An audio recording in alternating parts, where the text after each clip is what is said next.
385வது சென்னை தினம் நேற்று கொண்டாடப்பட்ட நிலையில் இதில் சுவாரஸ்யமான சில தகவல்கள் அடங்கியுள்ளன. மதராசப்பட்டினம், சென்னப்பட்டினம், மெட்ராஸ் என பல பெயர்களில் அழைக்கப்பட்ட சென்னை பல்வேறு சிறப்புகளை பெற்றுள்ளது. ஷாப்பிங் மால்கள், கடற்கரைகள், ரயில் நிலையம், விமான நிலையம் என பல்வேறு சிறப்பு அம்சங்கள் சென்னை மாநகராட்சிக்கு இருந்தாலும் அனைவரும் பார்த்து வியப்பது சென்னையின் முக்கிய அடையாளமாக கருதப்படும் 111 வருட பிரம்மாண்ட கட்டிடமான ரிப்பன் மாளிகை. 279 அடி நீளம், 105 அடி அகலம், 141 அடி உயரமும் கொண்ட இந்த கட்டிடத்திற்கு இந்தியாவின் ஆளுநர் ரிப்பன் பிரபுவின் பெயர் சூட்டப்பட்டது. சென்னையில் முதல் மேயராக ரிச்சர்ட் சிட்டிசன் ஆங்கிலேய அரசால் நியமிக்கப்பட்டார். தொடர்ந்து பல்வேறு ஆளுமைகளை மேயர்களாக பெற்ற சென்னையின் 49வது மேயராக பிரியா செயல்பட்டு வருகிறார். மேயராக தேர்ந்தெடுக்கப்பட்டவருக்கு 10 பவுன் தங்கச் சங்கிலி, வெள்ளி செங்கோல் வழங்கப்படும். இந்த தங்க சங்கிலி மற்றும் வெள்ளி செங்கோலை மாநகராட்சிக்கு வாங்கி கொடுத்தவர் முன்னாள் மேயர் ராஜா முத்தையா. அவரை சிறப்பிக்கும் வகையில்தான்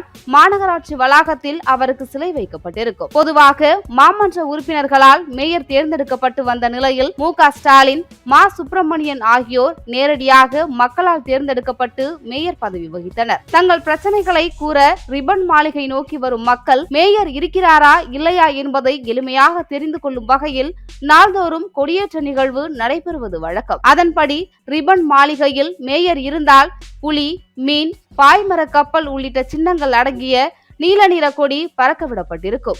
மேயர் இல்லை என்றால் கொடி பறக்க விடாமல் இறக்கி வைக்கப்பட்டிருக்கும். 2011ஆம் ஆண்டு மக்கள் தொகை கணக்கெடுப்பின்படி வார்டு எண்ணிக்கையானது 200ஆக அதிகரித்துள்ளது. அதன்படி 2015ஆம் ஆண்டு சென்னை மாநகராட்சியை பெருநகர மாநகராட்சி என அழைக்க அரசாணை பிறப்பிக்கப்பட்டது குறிப்பிடத்தக்கது.